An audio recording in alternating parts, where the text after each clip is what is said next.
So a little update on my leg. Oh, my leg! Oh! It now officially feels like a strain. It actually feels more like a sore muscle after working out than anything else. There is still some sharp pain involved if I go too low into like a squat position, or if I extend my leg, or if I stretch my leg too much. So that's kind of interesting. Two other thoughts that I had today. I don't know if you've ever noticed this either, but you know, on the movies or when they're doing an advertisement for a movie, especially like on the radio, and it says only in theaters, I've always thought about that, like, that doesn't make any sense, because even before streaming, they would come out to like DVD or Blu-ray. So I guess they must mean only in theaters when it launches, which I didn't even think they had to say, because, well, I guess some movies go straight to streaming, but then it's just saying, then just say straight to streaming.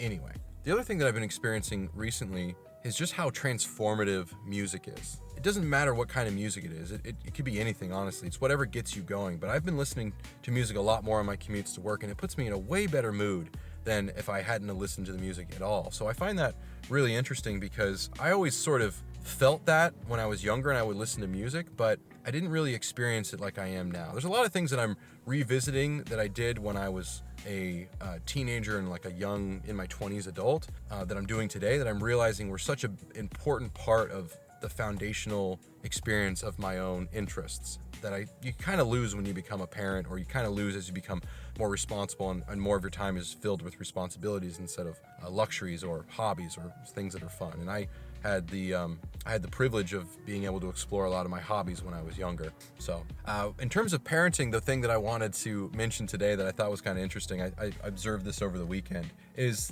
just how impactful sleep deprivation is. Now, when I was in college and when I was in high school, there would be nights where I'd stay up till like 3 a.m.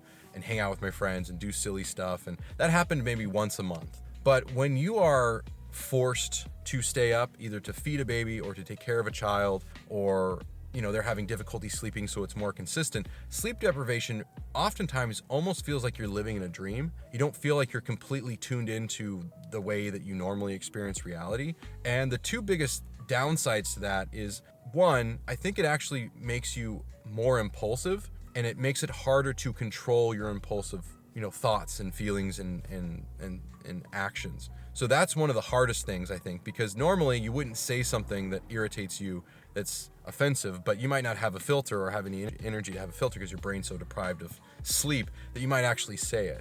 And this can obviously cause fights with spouses, or cause you to have less of a filter at work, or wherever it might be. So that's the major downside. But something I've realized is that I've at least adapted to being able to function and get through the day when I'm sleep deprived, whereas before I feel like it impacted me so much more. So I don't know if that's because my brain is deteriorating due to all the sleep deprivation, or if it's just the natural course of being a parent in today's society. So anyway, a couple of things to think about. Have a great rest of your day.